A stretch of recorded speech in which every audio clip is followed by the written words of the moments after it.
Assalamualaikum warahmatullahi wabarakatuh.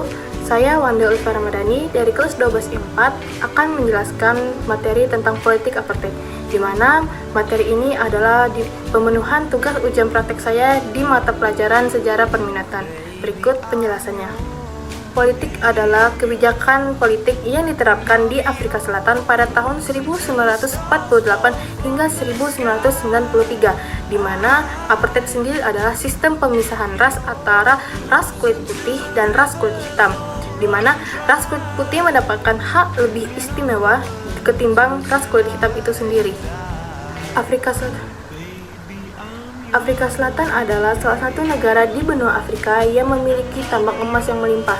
Namun, bangsa asli Afrika Selatan sendiri tidak tahu cara bagaimana untuk mengelola emas tersebut. Kemudian, datanglah bangsa Boer atau Belanda dan bangsa Inggris ini menduduki Afrika Selatan ini. Mereka mempunyai tujuan yang sama untuk menguasai Afrika, salah satunya mengambil emas di dalam Afrika tersebut. Kemudian, peperangan antara bangsa Boer atau Belanda dan Inggris pun terjadi. Peperangan ini dimenangkan oleh bangsa Inggris, namun bangsa Boer tidak ingin keluar dari atau memisahkan diri dari Afrika Selatan itu. Mereka merasa memiliki ikatan atau akar sejarah yang kuat dan budaya mereka yang diterapkan di sana. Dan bangsa Boer sendiri merasa diri mereka adalah lebih istimewa ketimbang orang asli Afrika Selatan sendiri, yaitu ras kulit hitam. Lalu, diskriminasi terparah ketika Partai Nasional Afrika memenangkan pemilu pada tahun 1948, di mana setiap anggota di dalam partai tersebut adalah etnis orang berkulit putih.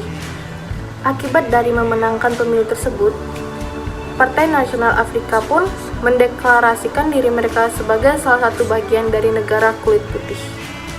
Selanjutnya, kita akan membahas tentang kebijakan politik apartheid di Afrika Selatan.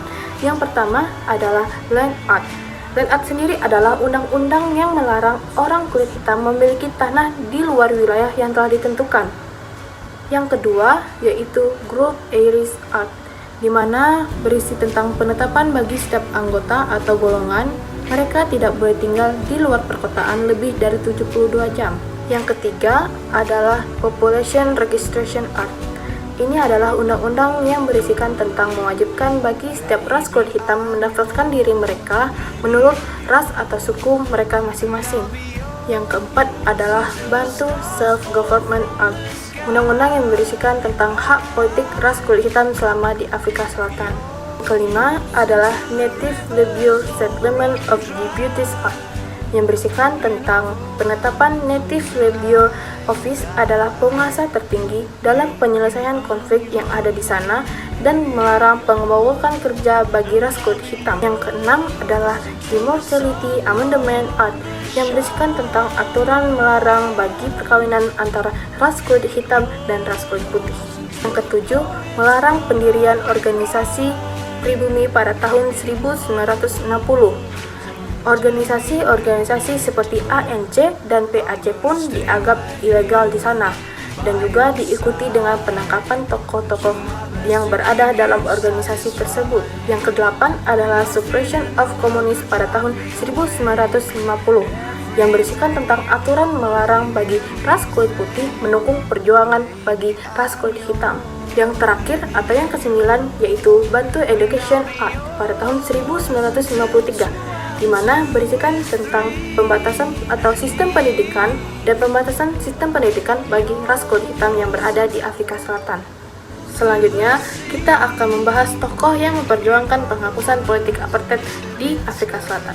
Yang pertama adalah Nelson Mandela. Nelson Mandela adalah seorang pejuang yang memperjuangkan penghapusan politik apartheid di Afrika Selatan, namun ia dipenjara pada tahun 1996. Dia menjadi Presiden Afrika Selatan pada tahun 1994. Selain memperjuangkan penghapusan politik apartheid, dia memperjuangkan rekonsiliasi rasial yang di Afrika Selatan. Yang kedua adalah Frederick William de Klerk. Dia adalah Presiden kulit putih pertama di Afrika Selatan pada tahun 1989.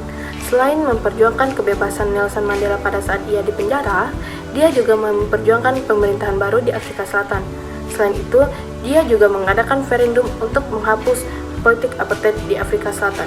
hingga pada saat 1997 ia menjadi wakil presiden Nelson Mandela pada saat itu. Yang ketiga adalah Desmond Tutu. Dia adalah uskup agung dan pemimpin gereja di Afrika Selatan. Dia juga memperjuangkan penghapusan politik apartheid pada tahun 1953. Yang terakhir adalah Geraldine Fraser Moleketi.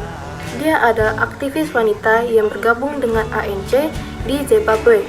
Dia dan aktivis wanita lainnya mendirikan United Democratic Front atau UDF untuk mendukung ANC dalam penghapusan politik apartheid di Afrika Selatan. Yang terakhir kita memasuki yaitu dampak penghapusan politik apartheid yang ada di Afrika Selatan. Yang pertama, kesetaraan bagi kaum kulit hitam.